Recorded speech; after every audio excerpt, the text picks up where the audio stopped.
ವಿಪರೀತ ಸಾಲ ಮಾಡಿಕೊಂಡಿದ್ದರೆ ಅಥವಾ ಬರಬೇಕಿರುವ ದುಡ್ಡು ಬಂದು ಕೈ ಸೇರಬೇಕು ಅನ್ನುವುದಾದರೆ ಗಿರವಿ ಇಟ್ಟಿರುವ ಚಿನ್ನ ಆಭರಣಗಳು ಮತ್ತೆ ಮನೆಗೆ ಬಂದು ಸೇರಲು ಕಲ್ಲುಪ್ಪಿನಿಂದ ಈ ಒಂದು ತಂತ್ರ ಮಾಡಿಬಿಡಿ. ಮನೆ ಏಳಿಗೆ ಅನ್ನುವುದು ಬೇಗನೆ ಆಗುತ್ತದೆ. ಏನು ಮಾಡಬೇಕು ಅಂತ ಇವತ್ತಿನ ಮಾಹಿತಿಯಲ್ಲಿ ತಿಳಿಸಿಕೊಡ್ತೀನಿ. ನಿಮ್ಮ ಜೀವನದಲ್ಲಿ ಯಾವುದೇ ರೀತಿಯ ಸಮಸ್ಯೆಗಳಿದ್ದರೂ ಪರಿಹಾರಕ್ಕಾಗಿ ಯಶವಂತರಾವ್ ಗುರುಗಳಿಗೆ ಒಂದು ಕರೆ ಮಾಡಿ. ಶಾಶ್ವತವಾಗಿ ಪ್ರತಿಯೊಂದು ಸಮಸ್ಯೆಗೂ ಅದ್ಭುತವಾಗಿ ಪರಿಹಾರವನ್ನು ಹೇಳುತ್ತಾರೆ. ಸಾವಿರಾರು ಭಕ್ತರಿಗೆ ಪರಿಹಾರವನ್ನು ಹೇಳಿದ್ದಾರೆ. ಎಲ್ಲರಿಗೂ ಕೂಡ ಒಳ್ಳೆಯದಾಗಿದೆ.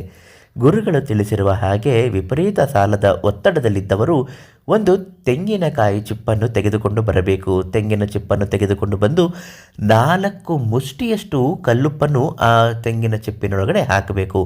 ಅಂದರೆ ಕಷ್ಟಗಳನ್ನು ಹೇಳ್ಕೊಳ್ತಾ ಮೊದಲನೇ ಮುಷ್ಟಿ ಹಾಕಬೇಕು. ನನ್ನ ಜೀವನದಲ್ಲಿ ಹಣಕಾಸಿನ ಸಮಸ್ಯೆ ಇದೆ, ಪರಿಹಾರ ಆಗಬೇಕು ಅಂತ ಹಾಕಬೇಕು. ಎರಡನೇದು ವಿಪರೀತ ಸಾಲ ಮಾಡಿಕೊಂಡು ಬಡ್ಡಿ ಕಟ್ತಾ ಇದ್ದೀನಿ, ಅದು ಕೂಡ ತೀರೋಗಬೇಕು ಅಂತ 2ನೇ ಮುಷ್ಟಿಯಷ್ಟು ಹಾಕಬೇಕು. ಮೂರನೇದು ಚಿನ್ನ ಆಭರಣಗಳು ಗಿರಿವಿ ಇಟ್ಟಿದ್ದರೆ ಆದಷ್ಟು ಬೇಗ ಮನೆಗೆ ಬಂದು ಸೇರಲಿ ಅಂತ 3ನೇ ಮುಷ್ಟಿ ಕಲ್ಲುಪ್ಪನ್ನು ಹಾಕಬೇಕು. 4ನೇದಾಗಿ ಯಾರಿಗಾದರೂ ದುಡ್ಡು ಕೊಟ್ಟು ವಾಪಸ್ ಬರ್ತಾ ಇಲ್ಲ ಅನ್ನೋದಾದರೆ ಆ ದುಡ್ಡು ಆದಷ್ಟು ಬೇಗ ಬಂದು ಕೈ ಸೇರುವಂತೆ ಆಗಲು 4ನೇ ಮುಷ್ಟಿ ಕಲ್ಲುಪ್ಪನ್ನು ಹಾಕಿದ ನಂತರ ಅರಿಶಿನ ಕುಂಕುಮ, ಒಂದು ಅರಿಶಿಣದ ಕೊಂಬನ್ನು ಪುಡಿ ಮಾಡಿ ಅದರಲ್ಲಿ ಹಾಕಿ ಸಂಕಲ್ಪ ಸಹಿತ ಬೇಡಿಕೊಳ್ಳಿ.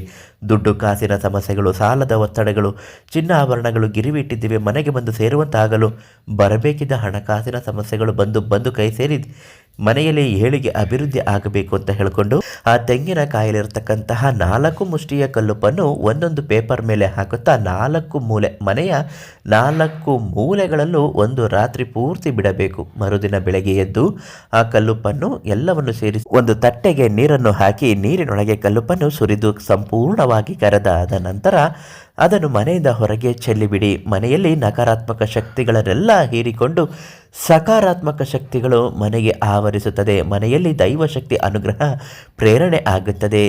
ಯಾವ ಕಲ್ಲುಪ್ಪು ಹಾಕ್ಬೋದು ಗುರುಗಳೇ ಅಂತ ಕೇಳೋದಾದರೆ ಖಂಡಿತವಾಗಿಯೂ ಇದು ಹಳದಿ ಕಲ್ಲುಪ್ಪು.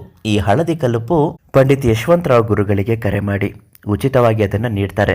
ನಿಮ್ಮ ಕಷ್ಟಗಳು ಪರಿಹಾರ ಆಗಬೇಕು. ವಂಶ ಪಾರಂಪರಿಕವಾಗಿ ಜ್ಯೋತಿಷ್ಯ ಶಾಸ್ತ್ರದಲ್ಲಿ ಜನಗಳ ಕಷ್ಟಗಳನ್ನು ನಿವಾರಣೆ ಮಾಡೋದಕ್ಕೇ ಇರೋದು ಇವರು. ದುಡ್ಡಿಗೆ ಯಾವುದೇ ಕಾರಣಕ್ಕೂ ಆಸೆ ಪಡೋದಿಲ್ಲ. ಕಲ್ಲುಪ್ಪನ್ನು ಅವರಿಂದ ಕೇಳಿ ಪಡೆದುಕೊಳ್ಳಿ, ದಾನವಾಗಿ ನೀಡ್ತಾರೆ. ಎಲ್ರಿಗೂ ಒಳ್ಳೆಯದಾಗುತ್ತೆ.